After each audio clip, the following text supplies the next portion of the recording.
Thank you. Mr. Speaker, I yield myself 5 minutes. The gentleman is recognized.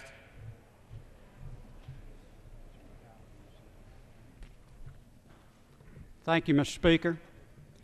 Today I'd like to address the good, the bad, and the ugly in this bill. The good, there is consumer protection. There is more disclosure and transparency. There are some bipartisan provisions in this bill that add a whistleblower office to the SEC, but the bad and the ugly far outweigh those. In total, this bill is a massive intrusion of federal government into the lives of every American.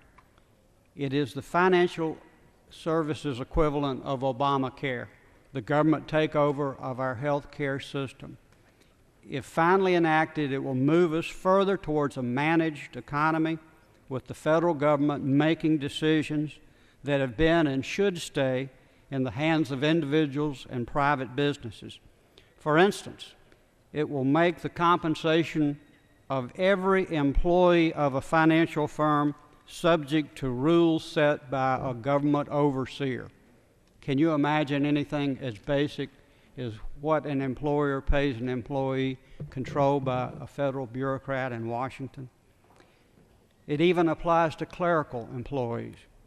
Government regulators would be empowered to seize and break up even healthy firms they decide are systemic risk, and even appoint new management to run these private companies.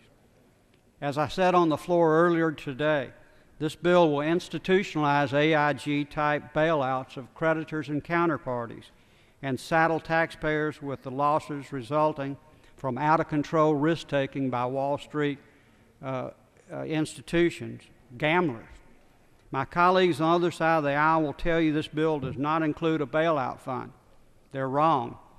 As I explained earlier, here it is, laid out. You can lend money to a failing company. Now, how do you get money back from a failing company? You can purchase their assets. You can guarantee their obligations. You can sell or transfer their assets. It's there. And what does this cost? As I explained earlier, the FDIC can borrow up to 90% of a firm's asset. That's $2 trillion in the case of Bank of America alone.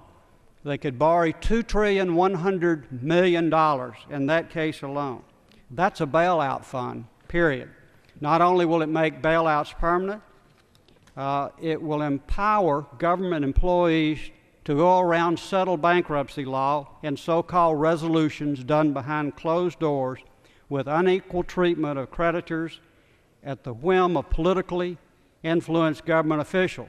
That has already happened. A financial firm's ability to survive a crisis like the one we went through 2 years ago will depend, as it did then, on whether its CEO can get the president of the New York Fed on the phone on a Saturday night, as one firm did. Friendships and being well connected should not determine the success or failure of private enterprises. Finally, it imposes an $11 billion tax disguised as an FDIC assessment.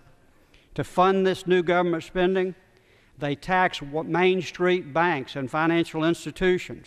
They raise their FDIC premiums, even though those premiums would go to bail out Wall Street firms, not save depositors, as the system was designed to. Mr. Speaker, if you voted against this bill and on the floor, if you voted it in committee, you need to vote for it. You need to vote. If you voted against it, you need to vote against it again, because it's even worse than when it came out of the House. We've seen the anger and frustration generated by the injustice of too big to fail bailouts. We've seen the folly of implied guarantees, as with Fannie and Freddie. We've seen time after time the failure of government-run schemes to create jobs and grow the real economy. Nevertheless, here the majority party is again, doing the same thing over and over, blindly hoping that suddenly this time they'll get a different result. Well, you're right. The American people are demanding a different result. And in a series of recent elections, they've told incumbents to go home and spend their own money, not theirs, not the taxpayers. In conclusion, if you choose to bail out the creditors and counterparties of the big Wall Street firms or loan them money when they get in trouble, don't expect the voters to bail you out come November. With that, I yield back the balance of my time.